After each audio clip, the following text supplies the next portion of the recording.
Good evening, everyone. It's great to see so many people around this evening. It's a lovely setting here in the Hermitage, and it's just great that the lonely little God's Acre is getting such a terrific start. I'd like to thank Marie for being MC this evening, and I'm sure you all know Marie. She's a councillor, Marie Murphy from Clogheen, and she's here this evening as a friend rather than as a councillor. I was delighted that she agreed to be here. And my heartfelt thanks to Rose for giving the book such a magnificent start. After the glowing report on the book and the nice things that Marie said about me, I hardly recognise myself, but I'll laugh it up while I can for the evening.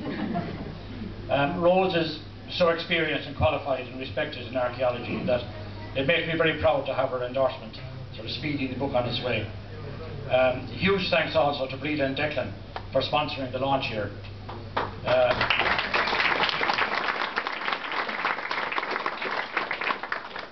It's a perfect setting and it's beautifully arranged, and it'll remain long in my memory, this scene of all of you sitting here in the room, and the nice music that was being played outside, and I heard great reports on the mulled wine. I'll have to take your word for it. And thank you, Linda, as well. I know Linda had a great input into this. The place is a credit to all three of you. And I'm very aware as well that sponsorship is meant to be a two-way deal. And when local businesses sponsor local history projects, they're sponsoring all of us. And I just finished that aspect of it by saying we should all remember our sponsors. I'd also like to thank all my family and friends who are helping me with books this evening. Your help makes the project possible, and your presence here tonight is very important to me. And of course, thanks to all of you for being here, because without your interest and support, publications like this would not be worthwhile. Researching and writing are the sort of lonely pursuits, and you spend a lot of time on your own, and you wonder will anybody be there on the night you're launching it, and it's on this night that I get to share the fruits of the research with you all, so I'm extremely grateful for you all coming here this evening. I wish to acknowledge the Heritage Publication Grant given to the project by the South Tipperary Development Company through the LEADER programme. I am both grateful for and proud of that support. And of course I can't stand here and not mention my dear wife Carol. I'm not sure where she is. Yes. Oh, there she is. Yeah. I don't want to lose her. But she's a tremendous support and gives me great encouragement during these projects. She's the devil with the red pen when it comes to proofreading, though. Every time I ask her to proofread something, it comes back covered in red ink, and I have to almost rewrite it. But I'm fortunate to have that support. I was delighted to see Father Pat here this evening. I'm also delighted to see Father Michael Ryan, our former curate. Father Pat was a great help. He got me a few photographs of the Shanrahan Chalice and of St. Cathalda's that they don't have in Burncourt.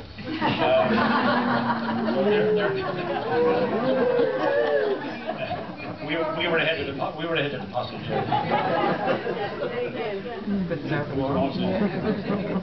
All right, that's all living saints in Burncourt.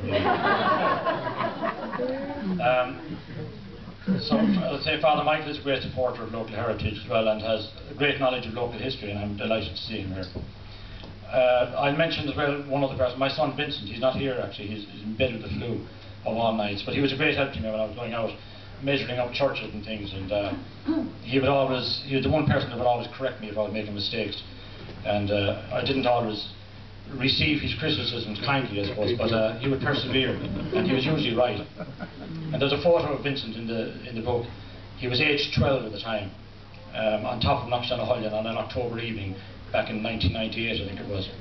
And it's just as well we measured it back then, because I wouldn't be able to get up there now.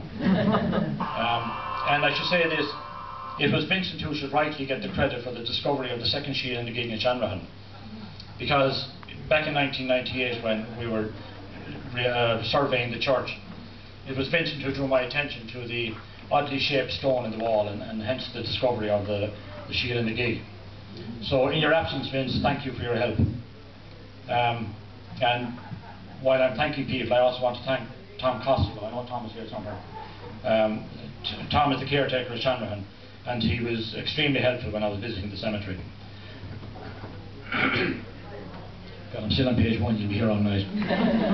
But entirely through my own lack of attention and through not having the book ready in time, I booked the launch night for the same night that Father Sheehy's GA Club are having their annual Mass for past members. And that's on tonight in Burntcourt. And of course it's our local GA Club, Clogheen and Burntcourt, who have carried the name of Father Sheehy from generation to generation. And I apologise to them for clashing with their annual Mass. But I'm happy to tell you that today I presented John O'Brien, the chairman of Father Sheehy's Club, with a copy of, Lonely Little God's Acre. Johnny accepted the book on behalf of the club. The beginning of the book is devoted to the Father Sheehy story and the two major commemorations that have taken place in Clogheen. One in 1898, when people of a wide area around Clogheen, Burntcourt and Ballyporeen and all the other villages around, and Clonmel and Carrick and Cashel, erected the tomb and the railing to Father Sheehy at Shanrahan. It was a 98 monument, erected in 1898, commemorating 1798. And of course the other great commemoration was in 1966. Many of us can look back in pride at the involvement of family members in the 1966 commemoration.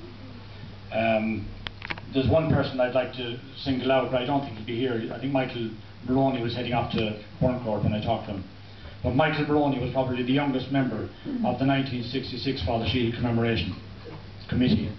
And Michael Maroney and Harry O'Grady are the two surviving members of that great team that put on that magnificent display in Clogheen that year. And I know that in 2016 there will be another committee and another fantastic commemoration of Father Sheehy. Another man here this evening, I see him there in front of me, with a powerful connection to the 1898 commemoration, when the tomb and the railing were erected, is Michael Fennessy. Mick Fennessy's grandfather, also Michael Fennessy from Mount Anglesby, was in the United States for some time. And in the 1890s, he helped in the campaigning that resulted in the election of William McKinley as president of that great country.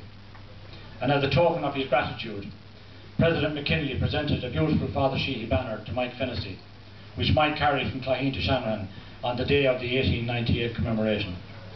And the Fennessy family have generously donated that banner to the Tipperary County Museum. And with Mick's permission, I was able to get a photo for the book. So on behalf of myself and all of us, I thank you, Mick, and all the Fennessy family for that generosity.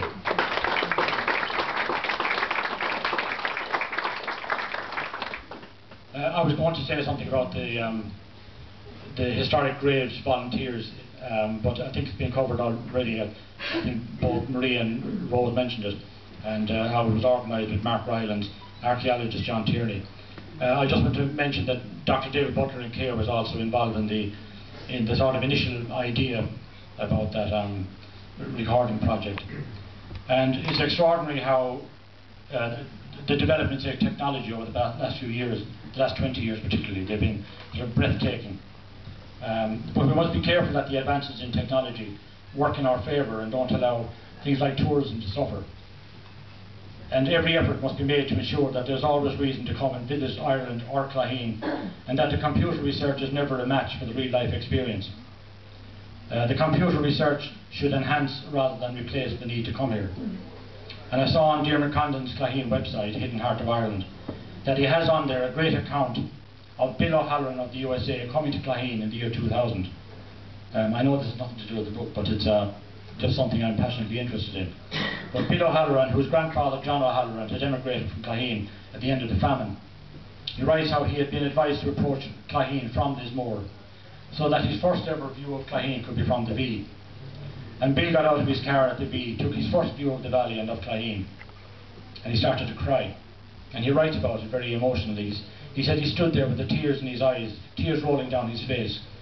And he was so moved by the experience that he came back 2 years later with his brother, and they stood at the V and they hugged each other and they cried, looking at the little village where their great-great-grandfather had come from, or their great-grandfather. And Bill said that they felt that they'd finally come home. And I think we should all be aware that that's what Ireland means to tourists who have Irish ancestors.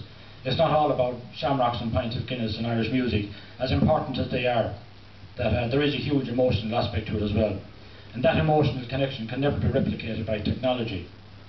But the technology can certainly enable people to experience the emotion when they do